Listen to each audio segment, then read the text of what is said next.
c'est une Afrique contrastée que nous avons devant nous, contrastée économiquement, contrastée aussi en termes de pauvreté, contrastée en termes, je dirais, de gouvernance. L'Afrique, elle est aujourd'hui à l'orée de son émergence, comme on l'a employé beaucoup pour l'Asie.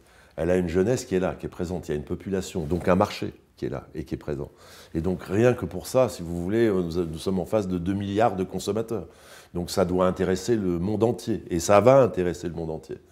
La deuxième chose, c'est qu'aujourd'hui, l'Afrique est la championne du monde de la non-valeur ajoutée. C'est-à-dire qu'elle a ses matières premières, mais elle ne les transforme pas, contrairement à tous les autres pays qui ont des matières premières. Donc là, nous voyons bien que nous avons un gisement incroyable. Je vais prendre un exemple très simple, qui est le cacao. La Côte d'Ivoire et le Ghana représentent, je crois, 60% du cacao mondial, mais ne représentent que 3% du marché du chocolat.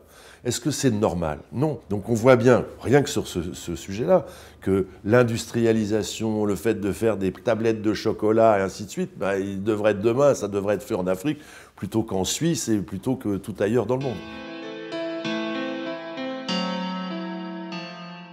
L'Afrique est divisée en deux.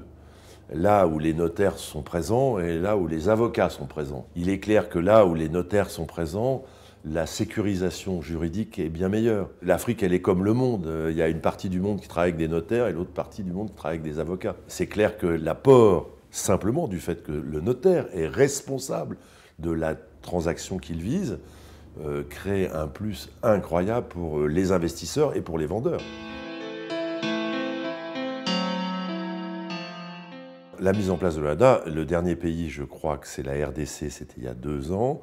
Donc bien entendu, sécurise tous les investisseurs et fait en sorte qu'on est dans une mondialisation, disons, juridique et francophone, heureuse. Bon, c'est pas parce qu'il y a l'OHADA que ça règle tous les problèmes. Disons que ça donne un cadre et que ce cadre est plutôt positif. L'OHADA est bien passé, mais après, il faut que les gouvernements et la juridiction et les gens qui vivent se l'approprient et se disent que c'est mieux pour eux d'appliquer les choses d'une façon sereine mais totalement égalitaire pour tout le monde, plutôt que d'essayer de trouver toujours des exemptions, des passe-droits pour les uns et pour les autres.